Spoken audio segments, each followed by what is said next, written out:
অনুরূপ এক এতিম সন্তান যুবক তার সম্পদ গুলো সব রেখে গেছে, আবু জেহেলের কাছে রেখে বাবা মারা গেছে। আবু জেহেলের কাছে আসছে, সন্তান আসছে আবু জেহেলের কাছে সম্পদ নেওয়ার জন্য। সম্পদ নেওয়ার জন্য আবু জেহেলের বাড়ি হাজির। আবু জেহেলকে ডাক দিয়ে বলে, আমার বাবা সম্পদ রেখে গেছে, সম্পদগুলো ফেরায়া দাও। আবু জেহেল ডাক দিয়ে বলে, না না, কোনো সম্পদ রেখে যায় নাই।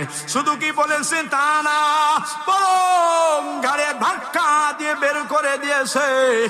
আর যুবকটি কান্না করতে করতে পথের ভিতরে আসতেছে।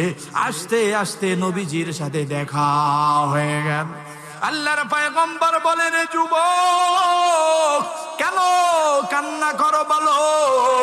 যুবক ডাক দিয়ে বলে, আমার বাবা সম্পদগুলো রেখে গেছে আবু জেহেলের কাছে, কিন্তু সম্পদ তো দেয় না, বরং ঘাড়ে ধাক্কা দিয়ে বের করে দিয়েছে। নবীজি বলেন, রে যুবক চলো আবু জেহেলের দরবারে যাই। আবু জেহেলের দরবারে নবীজি ওই মাসুম নিষ্পাপ যুবক সন্তানকে নিয়ে হাজির।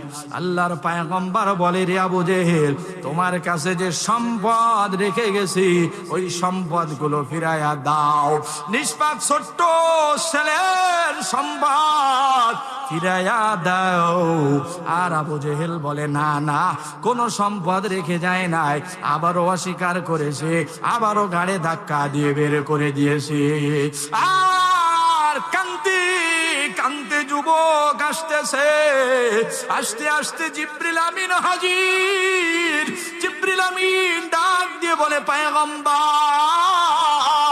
আরাইতাল্লাযী ইউকাযযিবু বিদ্দীন, আপনি কি ওই ব্যক্তিকে দেখেছেন যেই ব্যক্তি কিয়ামতের দিবসের অস্বীকার করে?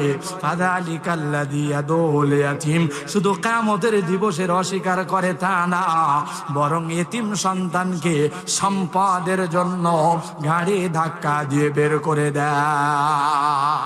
ভাইরা আমার, এজন্য আল্লাহর ভয় যদি থাকে তাহলে কোনদিন সেই ব্যক্তি এতিমের মাল ভক্ষণ করতে পারে না, ঠিক কিনা?